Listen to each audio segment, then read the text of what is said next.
हवस की दुनिया है, जल्लाद बैठे संभल जाओ है देशवासियों, क्योंकि देश चलाने वाले बे औलाद बैठे हैं। ये शायरी का आप लोग मतलब नहीं समझे, लेकिन ये लोग हवस है इन लोगों को कि हम सरकार में रहेंगे, हम सत्ता में रहेंगे। अरे आप सरकार, जो चाय बेचने वाला प्रधानमंत्री बन चुका है, अब उसको और क्या चाहिए। और नीतीश कुमार जी का जिस तरीके से बात कर रहे हैं, एक टाइम में लालू जी के आगे पीछे दौड़ने वाला है, उसको नीतीश कुमार को लालू जी ने आगे बढ़ाए। आज उनके ही देखिए, उनके बेटा को किस तरीके से धक्का मार के और उनको क्या करके बैठा है नीतीश कुमार। बुलडोजर, ये इशारा किस ओर है? देखिए, सबसे पहले तो आपको कहना चाहते हैं जी कि जिस तरीके की सरकार 2014 से चल रही है देश में, तो ये कैसा है ना, आपको एक शायरी से बताते हैं कि हवस की दुनिया है, जल्लाद बैठे हैं, संभल जाओ ऐ देशवासियों, क्योंकि देश चलाने वाले बे औलाद बैठे हैं। देश चलाने वाले बे औलाद नरेंद्र मोदी। जिस तरीका से आप देखिए कि आम जनता को पहले तो इन लोग क्या करते हैं, धर्म के नाम पे भड़काएंगे, लड़ाएंगे। आप देखिए किस तरीका से रात में 2 बजे रात में बुलडोजर कार्रवाई हो रही है। अरे ठीक है, वो अतिक्रमण है, आप उसे नोटिस दिया कोर्ट ने, उसको बोल रहे हैं कि आप कोर्ट ने उसको दिया है कि खाली कराने का।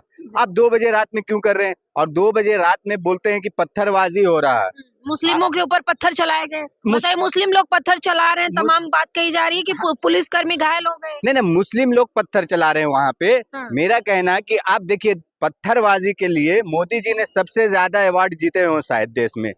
ये लोगों ने नोटबंदी की है, पत्थरबाजी को कश्मीर में जो पत्थरबाजी होती थी वहां से शुरू की है मोदी जी ने। आज पत्थरबाजी जहाँ पे अगर कोई ऐसा अतिक्रमण करते हैं, जिस जगह पे मुस्लिम समुदाय है वहां पे पत्थरबाजी होती है, और जहाँ पे आप मंदिर तोड़ते वहां पे पत्थरबाजी क्यों नहीं होती है? ये चीज आप समझिए, क्योंकि देश के जनता को ये भावना भड़काने वाला काम करते हैं। आप बोलिए कि मंदिर यहाँ पे ही कोई एक आरएसएस का बिल्डिंग था, वहां पे 200 साल पुरानी मंदिर तोड़ रही थी, वहां पे पत्थरबाजी नहीं हुई। वहां पे क्या हुआ, एक समुदाय के नाम से छोड़ दिया गया, पत्थरबाजी नहीं हो, पुलिस नहीं। क्योंकि देखिए, सबको घुमा फिरा के आप देखेंगे ना, बात ये हो रहा ना कि ये लोग ना देश में अब जान रहे हैं कि जनता जागरूक हो चुकी है।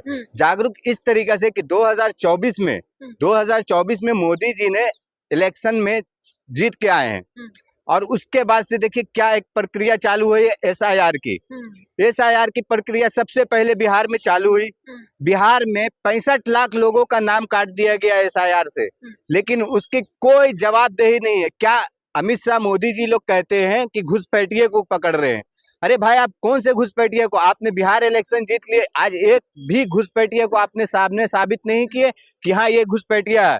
आज ये जो कल रात में हुआ है, ये भी है ना मुद्दा भड़काने वाली बात है। आम जनता को जो सत्य और तथ्य का मुद्दा है ना, कि आप इस पे चलें। आप देखिए, कल 5 राज्य का एसआईआर का लिस्ट जारी हुआ, उस एसआईआर के लिए कोई आवाज ना उठाए, कोई अपना जवाब न खड़ा करे कि हाँ इस तरीका से हमारा देखिए वोट कट गया, हमारा ये हो रहा है। इसलिए ये 2 बजे रात में ये लोगों ने हंगामा खड़ा कराए हैं, बीजेपी आरएसएस भाजपा वाले ने, कि ये देखिए हिंदू मुस्लिम का बात एंगल खड़ा करने। आप 2 बजे रात में क्यों करने गए थे?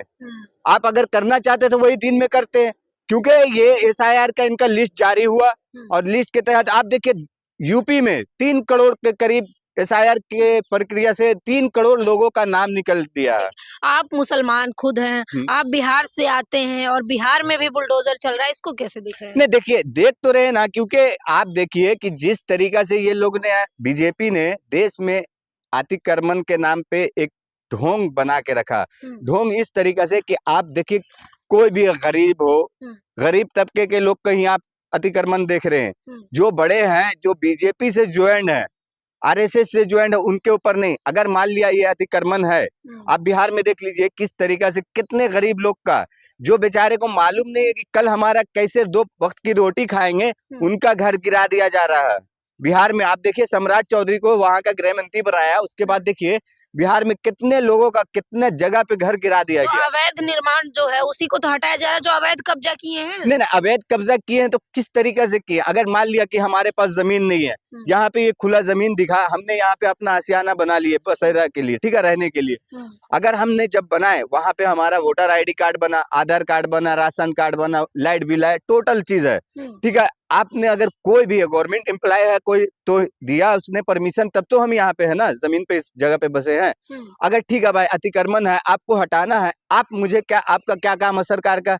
आप मुझे कहीं पे घर बसेरा बना के दें, उसके बाद आप मुझे तोड़िए, हटाइए ना। उसके लिए कोई जनता थोड़ी ना आपके लिए तकलीफ दे है कि हाँ हमें इसके। सरकार तो कह रही है गरीबों के साथ है, देश की जनता के साथ है, बिहार जनता के साथ है। नहीं देखिए, सरकार तो ये क्या नाम है अपना, मोदी जी ने 2014 में जब आए थे ना, अच्छे दिन आने वाले हैं, कहाँ गए अच्छे दिन? आज पूछ लीजिए किसी गरीब आम जनता से कि क्या अच्छे दिन है। ये हवाई चप्पल पहनने वाले को हवाई जहाज में घुमाने वाले थे मोदी जी। आज देख लीजिए क्या हाल है देश में, ट्रेन में चलना मुश्किल हो गया। आज देखिए, जो ट्रेन का टिकट आपको कहीं पे 200 रुपया था, 500 रुपया था, आज उसका 1000, 1200, 1500 हो गया।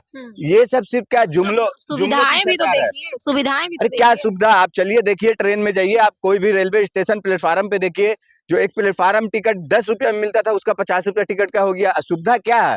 आप चलिए, आपको हम दिखाते हैं, मेरे पास कुछ एक वीडियो क्लिप भी होगा कि जो रेलवे में खाना मिलता है वो किस तरीके का, पानी है या दाल है, समझ में नहीं आ रहा है। ये सब सुविधा नहीं है, सिर्फ कहने की बात है। आप लोग बदनाम कर रहे हैं बिहार सरकार को। नीतीश जी इतना बढ़िया काम कर रहे हैं, सम्राट चौधरी जब से भाजपा से मिले हैं बिहार का विकास कर रहे हैं। देखिए, नीतीश जी का आप जिस तरीके से बात कर रही है ना, 20-22 साल से नीतीश कुमार बिहार के मुख्यमंत्री हैं। आप बताइए हमें कि बिहार में क्या विकास किए नीतीश कुमार जी। आप अगर बिहार में कोई ऐसा आपने कुछ काम किए होंगे, घूमे होंगे, देखे होंगे, मुझे बताइए एक रोड बना है बिहार में, उसके अलावा आपने कोई एक इंडस्ट्री लगाए, किसी के लिए रोजी रोजगार के लिए कोई ऐसा कार्य किए, कुछ काम धंधा दिलाए, कहीं पे बता दीजिए। आप वहाँ पे खेती किसानी का देख लीजिए क्या हाल है, टोटल खत्म है वहाँ। और नीतीश कुमार जी का जो बोल रही है ना कि 20 साल में आप, और ये 5 साल में, जो 20 साल में विनाश किए ना नीतीश कुमार जी, अब ये जो आज सम्राट चौधरी गृह मंत्री हैं वहाँ के, अभी ये क्या नाम है, विजय सेना, जो भूमि सुधार अधिकार कुछ कानून का ये है, वो मंत्री है, वो भी देख लीजिए क्या कर रहे हैं भूमि सुधार का। आप ढूंढ के निकाल रहे हैं कि भूमि कौन अतिक्रमण है, आप बोलते हैं क्या इससे क्राइम को हम कम करने का काम कर रहे हैं। विजय सेना कहते हैं कि हम क्राइम कम करने का काम कर रहे हैं, लेकिन आप यही देखिए कि कहाँ पे हो रहा है, किसका काम हो रहा है क्राइम कम करने का। लेकिन सर तमाम लोग कह रहे हैं कि बिहार व्यापार की तरफ बढ़ रहा है, चाहे वो मछली हो, मखाना हो या फिर सिल्क हो, तमाम चीजें बिहार दे रहा है देश को। देखिए, मछली, मखाना, सिल्क, देखिए मछली के लिए हमारे राहुल गांधी जी, नेता विपक्ष राहुल गांधी जी मछली के लिए, मछली जो मछुआरे हैं उनके साथ में तालाब में मछली मारने के लिए दिखाए आम जनता को कि हाँ देखिए क्या है। जहां तक मखाना का बात कर रही हैं आप, मखाना के लिए भी राहुल गांधी जी ने आवाज उठाए, तो हमारे केंद्र सरकार और मतलब बिहार सरकार दोनों मिलकर मखाना बोर्ड कुछ बनाए इन लोगों ने। और सिल्क का बात कर रहे हैं, बिहार में कोई ऐसा व्यापार हो नहीं सकता। ये सिर्फ है ना, जिस तरीके से जुमलेबाज मोदी जी, अमित शाह है, उसी तरीके से वहां पे नीतीश कुमार है, ये नीतीश कुमार है और सम्राट चौधरी है। अरे जुबान के पक्के लोग हैं, जो कहते हैं वो करते हैं। नहीं देखिए, जुबान के इतने पक्के हैं ना, आपको अपने शुरू में एक शायरी सुनाए थे, हवस की दुनिया है, जल्लाद बैठे संभल जाओ देशवासियों, क्योंकि देश चलाने वाले बे औलाद बैठे हैं। ये शायरी का आप लोग मतलब नहीं समझे, लेकिन ये लोग हवस है इन लोगों को कि हम सरकार में रहेंगे, हम सत्ता में रहेंगे। अरे आप सरकार, जो चाय बेचने वाला प्रधानमंत्री बन चुका है, अब उसको और क्या चाहिए। और नीतीश कुमार जी का जिस तरीके से बात कर रही है, एक टाइम में लालू जी के आगे पीछे दौड़ने वाला है, उसको नीतीश कुमार को लालू जी ने आगे बढ़ाए। आज उनके ही देखिए, उनके बेटा को किस तरीके से धक्का मार के और उनको क्या करके बैठा है नीतीश कुमार।